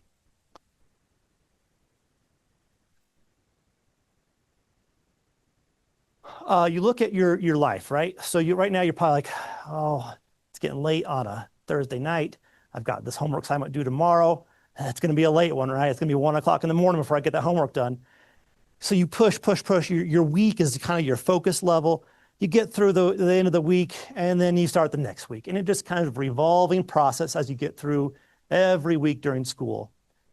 We lose track of the bigger focus, right? We can easily lose track of what am I doing this summer? Some of you, are you guys thinking about that right now? It surprises me how many people don't think about their summer plans until May 1st, oh, I graduate, or the semester's over in 2 weeks. Man, I better go find a job. You start calling around, sorry, we already hired. Sorry, we already hired. And like, I guess I am going to go be a lifeguard again this summer. So that's what puts you into that position, is you're putting yourself in that position without taking those steps. Look at what you can do today, this month, this year, this decade. We always overestimate what we can do today. It's just kind of a common thing. Oh, I can get that done today. It's midnight. Oh, I didn't get it done today. I'll do it tomorrow. And so we overestimate what we can do in a day. We often underestimate what we can do in a month, right? So a month goes by pretty quick. But we underestimate what can actually be happening. If I did a little bit every day or every time this week, what could I actually accomplish in a month? And we do that even more so when we go into the year and the decade analogy. This year, I'm going to become an expert playing the guitar. This year, I'm going to pick up that hobby. This year, I'm going to do this. This year, I'm going to land that great internship. The year goes by, I missed the opportunity this year. And so we kind of have that weird way of focusing. We focus on the day, and then we think, okay, well, I can't focus today, but let's focus on the whole year. I can do all these things again, and no, it doesn't ever happen. But really, if you think about it and you make a plan, when you look back into like a decade, how much can you actually accomplish is immense, right? So in 10 years from now, you're going to look back like, man, 10 years ago in college, that was a long time ago. Look at what I accomplished in those 10 years. And so try to think of those shift your focus from the day to the week, from the year to the decade, and what can you actually accomplish in that length of time? Okay, we've began the mill, we've grown the mill. Now what do we add to set ourselves apart? What we talked about earlier is like, look at those margins, right? So there's that one graph where the wool producer gets what, 2% of the sale, the scour gets a fraction of the sale. The retailer, there's a big chunk there that was left over at the retailer, the final finisher of the garments. One thing we learned pretty quick is that the more value we can add at our scale is essential for us to be successful. So we do everything. And some of it wasn't out of intentional, like, I didn't say, I want to do everything. The opportunities came about, and we said, okay, we're a small business, we're an entrepreneur, we're going to take advantage of the opportunity. Knitting was the first one. 2017, this is John Nee. John spent his life in textile mills since he was about 12. He was in knitting operations from Madagascar. He's from Myanmar originally, worked in China, worked all over in knitting facilities, an expert knitter. He owned 4 machines in his little garage in Sacramento, California. So yeah, he'd worked over the overall world, and then he moved to Sacramento and bought 4 machines. So in his garage, he ran 4 knitting machines. He would make 50,000 garments a year out of his garage. His sister helped link garments together. I think they had one other part-time person. He would run 24 hours a day in his garage. So he would, by himself, he would set up the machines. He would do everything he could. So when he went to bed at night, he'd turn the machine on and wake up in the middle of the night and make sure the machine was running again to get that volume out of his garage. Smart man.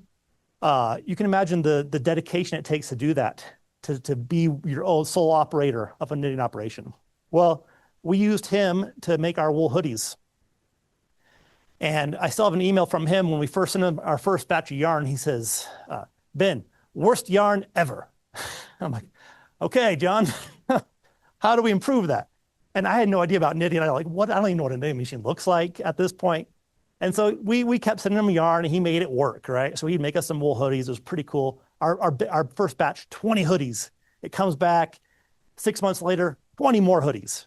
And that was how we got started in knitting. Well, John eventually said, I can't find the help I need to assemble garments in the United States. I can't find someone willing to work that hard.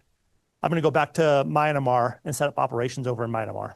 And we said, John, that's good for you, but we're wanting a U.S. supply, 100% made in the USA. That was what we were trying to sell to our consumers. So we need to keep a U.S. supply.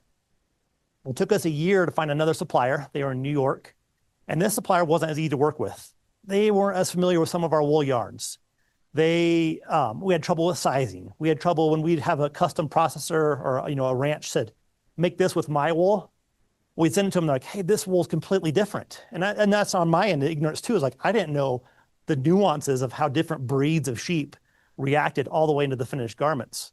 So there was a huge learning curve, and it was really a struggle. About a year into that project, John calls me and says, Ben, it didn't work out in Myanmar. None of my US customers followed me.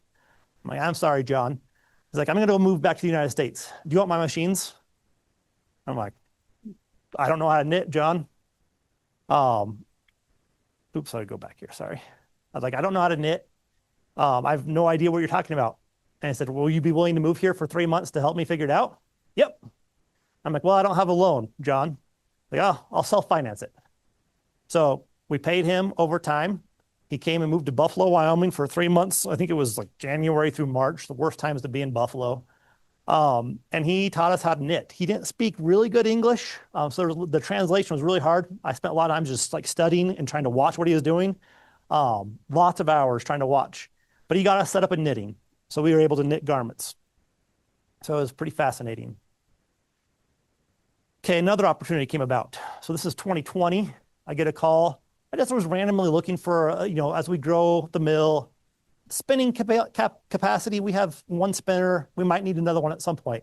I make a call and the guy's like, funny you should call.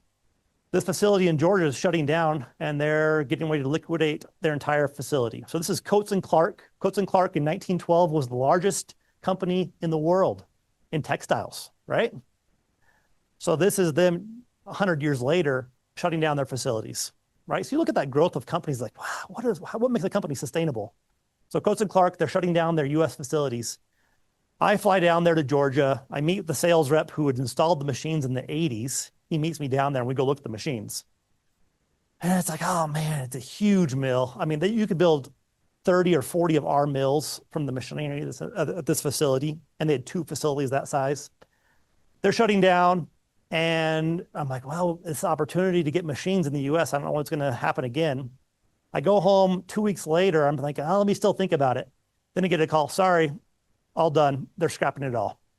Scrap metal company coming in. They're going to rip it all out. A warehouse distribution system wants that facility. And so it's going to scrap. I'm like, no, these are machines available. You can't scrap that whole facility. So I finally get a hold of the scrap metal company. I said, listen, can I come down there? He's like, you got 7 days. Whatever you can get out of our way in 7 days, you can take at scrap metal price times like 10. And after 7 days, we're right behind you, ripping everything out. So about everybody I could grab from the wool mill, we fly down there and we spent a week trying to get out whatever machines we could. Now, these machines were set up in the 80s, so they've been sitting there. Every nut and bolt was a fight to get off. We worked as many hours as we could for 7 days to take machines apart. And when you're scrapping it, it's one thing. You don't really care how it goes back together. But in the back of my mind, it's like, we need to reassemble that back in Buffalo. And so, needless to say, 5 years later, 6 years later, some of those machines are just now getting put back together. But it gave us the ability to expand in getting some of those machines out of Georgia. 2023, I had a company out in North Carolina. We were sending yarn out there for another customer, and they were dyeing it. And he called me and said, hey, I've got a problem. Something with the dye process. And I'm like, I don't really understand. Can you help me, explain the process? And so we go through some trial and error. I start running some tests on my end of the dye issues he's experiencing. And then an opportunity went out for me to be out there. And I'm like, hey, I'm going to stop by your facility. I need to come meet you. I show up. We talked for like 5 seconds about that project and the customer. And he goes and gives me a tour of his mill. And we go back in his office and he says, I want to shut down. My son doesn't want to take over this part of the business. Do you want it? I'm like, really? So you talk about entrepreneurial activities. Sometimes you don't know the opportunities that are going to come about until they land in your lap, and you've got to say yes or no at that moment. I'm sitting there, and I'm like an expert in yarn dyeing or in a dye operation, willing to help us set up a new operation. And I told him the same thing. I'm like, I don't have financing for it. I don't know how to run a dye operation. He said, no worries. Self-finance it for you. 18 months, you pay for it. I will give you every one of my recipes. You'll come here for a week. You'll train in my lab. I'll train you how to run it, and I'll get you going and dyeing. And it's like, are you serious? And he initially wanted a certain amount over 18 months. He's like, you know what? By the way, it's going to cost you so much to disassemble this and get it reinstalled.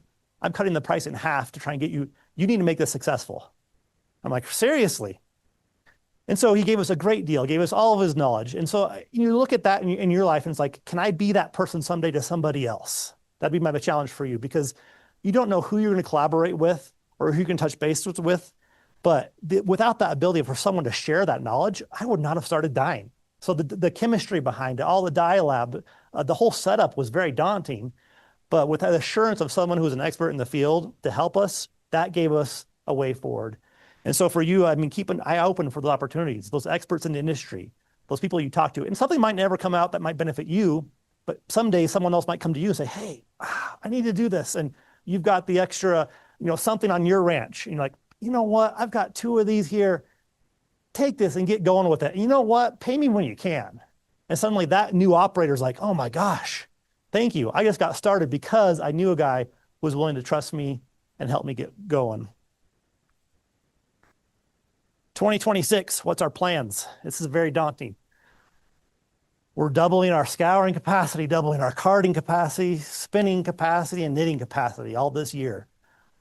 Fortunately, most of the equipment, a lot of it I got from Georgia 6 years ago. So I'm thinking the long term, right? I give you that calendar view. What can I accomplish in 10 years?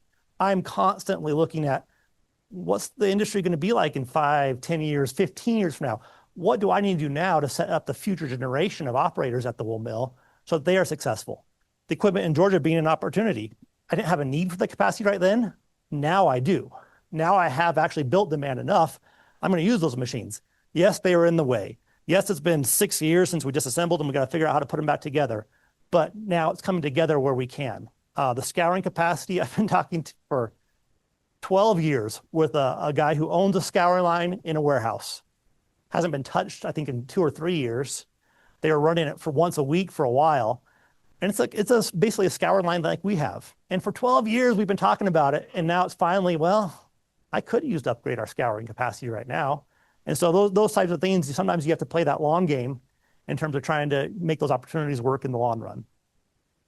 I just 2 hours ago committed to doubling the knitting capacity. I've been talking for a company for about 3 weeks. And the opportunity again came about where one of the global leaders in knitting shut down last fall. There's a surplus of the same identical machines that we have in our operation are currently in their warehouse in Canada. And right now, so companies are currently scrambling globally. The big companies are like, get rid of the old machines, buy any new machine that we can so we have spare parts for the next 20 years. Opportunity for me. I'll take your 20, 30-year-old machines because they're identical to what I have. I'll double my capacity and I'll be looking for new things in 10, 15 years. That gives me a little more time to grow capacity while I look for new technologies. AI. I am sometimes, it's hard for me to get the wow factor, right? And I've been teased about that by some of the employees, like, I've got this new idea. And I'm really critical, like, oh, okay, let's analyze that idea. AI has given me the wow factor several times in some of the things we're able to do. And this is streamlining our process, making us faster to market in a lot of opportunities. And I highlight here, this is just like last week, a search I was doing. Looking at a brand new spinning frame. So one of the things we can't do very well is the fine yarns that go into base layer apparel and some of the fine yarns that go into fine socks. This is a company out of Italy that makes those fine mills. I'm like, I need to get a price for those. What do those actually cost? You're wondering, about $300,000 per machine. But you throw it in AI. And I know enough to kind of get it going, right? So that's part of AI is a tool.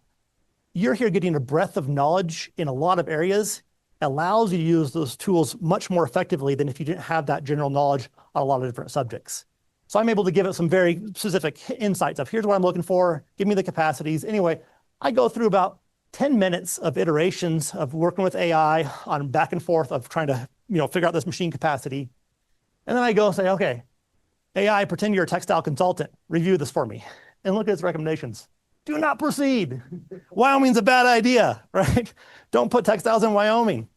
And it's like, well, yeah, those challenges are ones we faced. Yeah, we are far from labor. We are far from the skill sets. Sure, yeah, source US made. I should go to partner with an established spinner. That's a great idea. One of you earlier was asking about like sourcing, whether, when do you support regional versus go outsourcing somewhere else to achieve scale?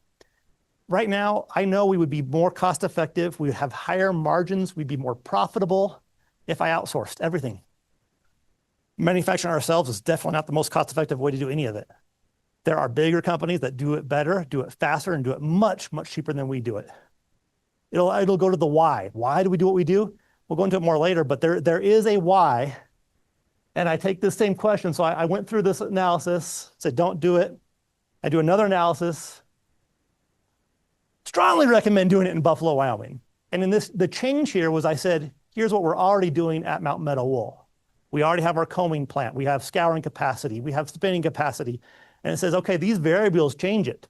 If you're a vertically integrated company, do you use AI as like the golden truth for anything? No, but it's a great little spot check, right?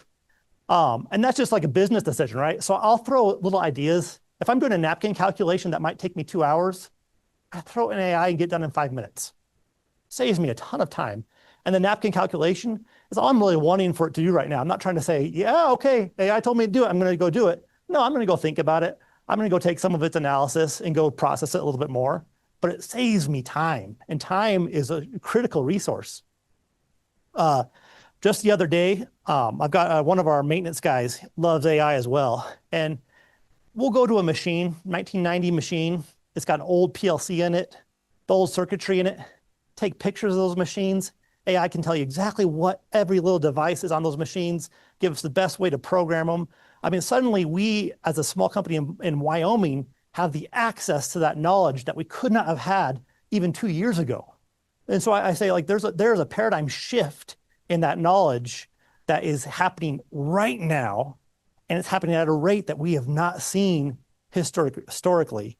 And you guys are now in a situation where if you aren't active in trying to say, okay, how can I use those tools when I graduate?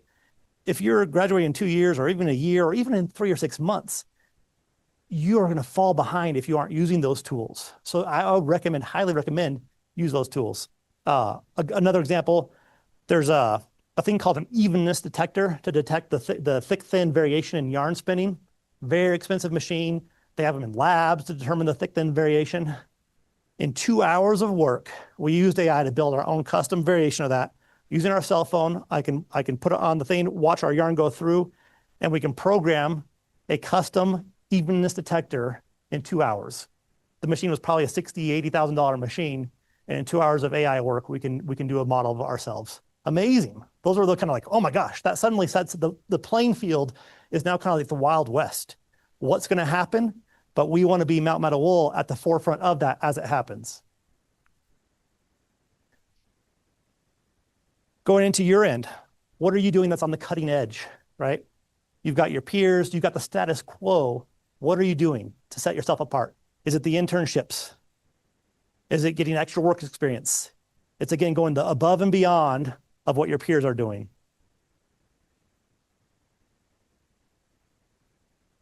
I was talking to some textile people the other day, and it's a sad reality, but sometimes when I get college graduates coming in for jobs, the skill set level coming in is not much more than the high school graduate coming in from high school.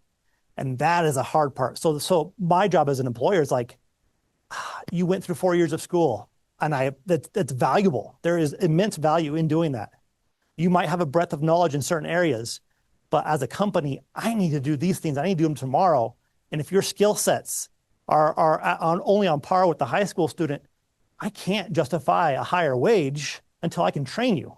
And maybe it's easier to train. There are certain, I want to say it's not a good idea to get a degree or what you're doing, but it forces you to be in the position like you're going to have to justify your degree to the employer you're going to get a job to when you graduate. You've got to prove to them that you are capable. You've got to prove to them that you are worth that extra pay, and you got to start paying back your school, right? So there's a give and take, but a lot of it is the responsibility of you to prove yourself.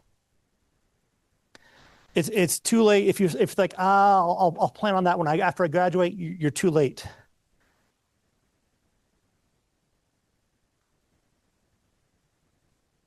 I leave you with this kind of quote here on this topic. Your challenge isn't to learn for your future, it's to engage with your future right now.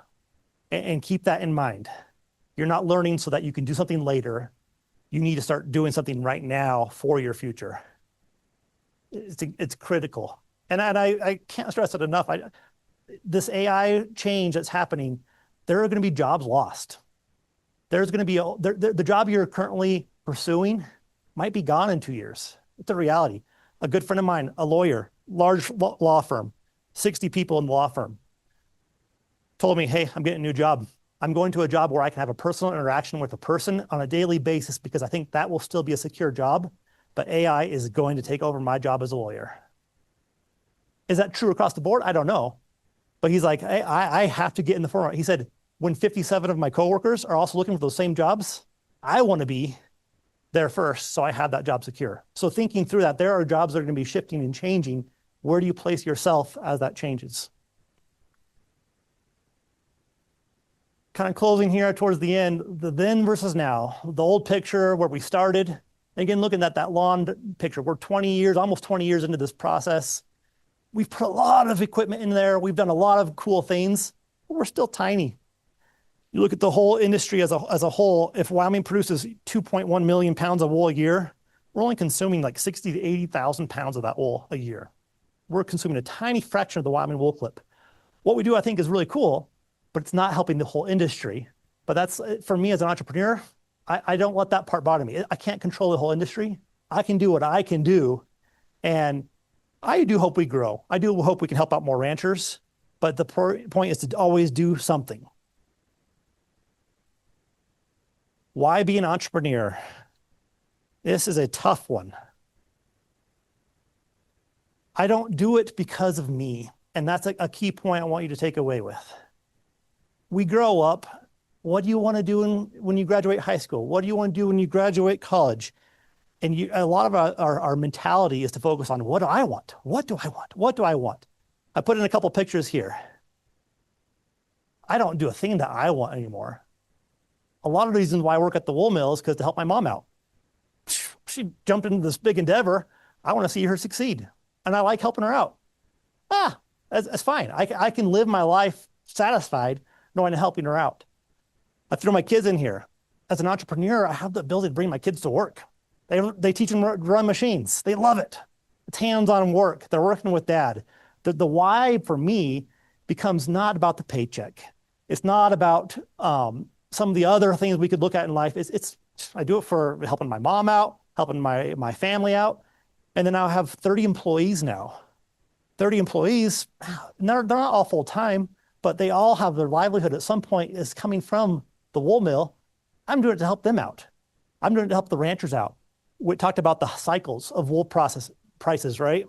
Low bottoming out and high prices. And that's hard to make a ranch management decision when your value for your product is always varying. We set a baseline price. I never lower it. If the markets drop out, I don't care. I pay the same baseline price. If the markets rise above our baseline, I match the market rate. The ranchers never out any money, but they have stability. They can say, oh, yes, it's only 10% of my wool clip or my income from my operation. Oh, it's only 15% of my income. But they can project that 10 or 15% year to year, and that gives them a leg up in what they're doing. We gave you some philosophical questions to think about, and that's kind of my closing for you as well is, what kind of person do you want to be when you graduate? What's the person that, when you look back in 10 years, who do you want to become? And what steps are you doing right now to achieve those steps? To give you a little story, there's a rancher, and this is a made-up story, so it's not an actual person. A rancher, small acreage, right? Say 30, 40 acres. You call maybe a hobby farm. Few animals, they make enough to make ends meet. They might have a part-time job here they live simply. It's not a big house. They like what they do. Young rancher, starting a young family, and they're enjoying their life. They go out there on the porch in the evening, they're sipping their coffee in the morning, and it's like, this is kind of the life I want to live. A new rancher moves in next door. A big businessman, bought a big ranch. He knows this guy, hey, you're pretty handy. Why don't we go to partner together? Let's build a little feedlot on my parcel of land. We can feed out your cows here next spring, give you a little more income. Okay, great. The entrepreneur and that guy says, all right, I'll do it. A few years go by. Hey, let's start trucking the cattle, beef, sheep, whatever you're doing. Let's truck it to the slaughter plant. We'll save ourselves some shipping. Okay, let's build a trucking company. few years later, hey, that slaughter plant, we could do a made local, let's do our own processing. Let's find a distribution channel. And year after year it goes on and it starts to expand, it starts to expand, it starts to expand. 30, 40 years later, that young rancher is like, hey, I'm ready to retire. Getting ready to close out, transition his job. Someone says, what are you going to do when you retire? You know what? Back when I started, I had a little 40-acre parcel. I had a few cows on it. I'm going to go back and I'm going to enjoy my retirement back on that little 40-acre parcel and just kind of enjoy life the way it was when it started. Do we need to live our whole 40 years and go back to what we started at the beginning? That's a question for the entrepreneur, right? You could find yourself working, and lose the satisfaction that you had at the beginning. So your why matters. Why you do what you do, it's definitely important. I would recommend as a personal philosophy, there's 7 days in a week. Rest one of those days. Historically, we know it's God and Family Day, right? Your ideas can stop. Your work can stop. Find a day for your rest, relaxation. Let's say you want to get married. Maybe some of you already are married. Family, community, those things only grow in a society when you have people who it's not about I, it's about the team. It's about the bigger picture. And that day of rest, it's something I've done, and it's hard. Everything about being an entrepreneur, being a rancher, is going to eat at that day. It's going to try to take that day away from you, and you're going to have to fight for it. You're going to have to say, hey, no, I'm going to give one day for my family, for my community. I'm going to do something that sets me apart where that fence needs fixed. It'll get fixed tomorrow. Today, I'm going to relax, and your mind's going to let your mind rest. Let your mind go through those ideas. Start looking at the big picture. Look at that next generation, and you will find great rewards if you can chisel that away. You're in school right now. Can you chisel out part of that one day a week where, like, you know what? Today is my day to relax. You've got an exam coming up. You've got homework coming up. Practice it now because it's not going to get any easier in the future. And I think that would be a great takeaway for you if you could do one thing. Let your mind think about your summer plans. Let your mind think about life in 10 years, what you want to be in 10 years. If you get so busy with every day being so busy, you're going to be a year or 2 years on the road and be like, oh my gosh, I don't even know what happened the last 2 years. Give yourself that day. That'd be my last takeaway for you guys as you go forward from tonight. With that, I know we're at time. You guys have been awesome. Great attentive listeners. Any questions that you guys have, I'm happy to answer. Yeah. I guess I'm young entrepreneur for all of us have ideas in our head. And you gave the advice of just starting out. How do you get past that first step of having these ideas and putting them on paper? You just got to do it. So in your mind, you're gonna have a million reasons not to do it. And one of the biggest ones is fear. It might fail. And every day I go forward and like, this might fail. These knitting machines from Canada, it might not work out. If you don't try it, you'll never know. They always say, like in basketball, you miss 100% of the shots you don't take. And that'd be my advice for entrepreneurs. You just got to do something. Now, realistically, do you go get a $1 million loan for this crazy idea of yours and you go bankrupt in your debt? No, use prudence. Talk to, you got professors in an academic setting like this. You've got resources, you've got wit, you've got people who can, hey, what's this idea? What do you think about this? Use that to your advantage right now because that's it's like a melting pot of ideas. And then like, well, what could I tell you? What's the first step? And maybe it's not the big picture. You got this kind of idea in mind, but what's the next step you can take? Good question.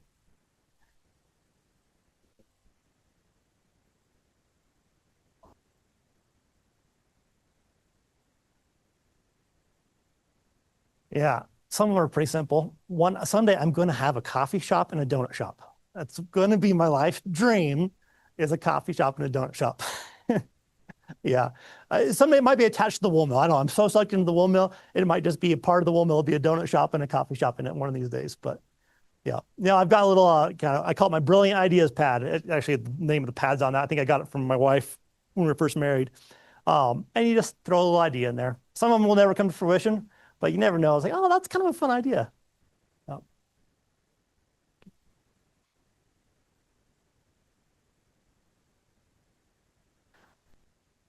Yeah. Well, so I call my scenarios, right? So my wife's like, what are you doing? I'm just sitting here like walking around. And I'm running through scenarios in my mind, right? I'm like, oh, I don't know. I was imagining myself in some place doing some job or some task. And so I think that was the inspiration. Like, well, write it down, and so you don't have to sit here walking around thinking about it all day. Yeah. And that's a good point to distractions too, right? Have you ever been walking, every time you go to a restaurant and there's a line of people going to get their food, and I do it too, we're all on our phone, earbuds in, we're constantly filling ourselves with distraction. That day a week, try to be distraction free. Your mind, we can't think about those ideas if we don't give our minds rest to do it. But that's part of that idea pad. Any other questions? Awesome. Well, thank you guys so much.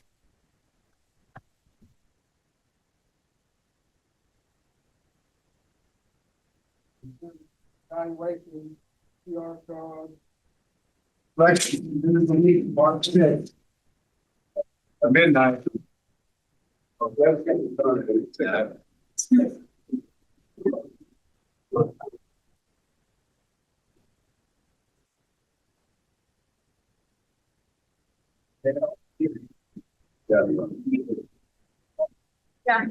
I was extremely.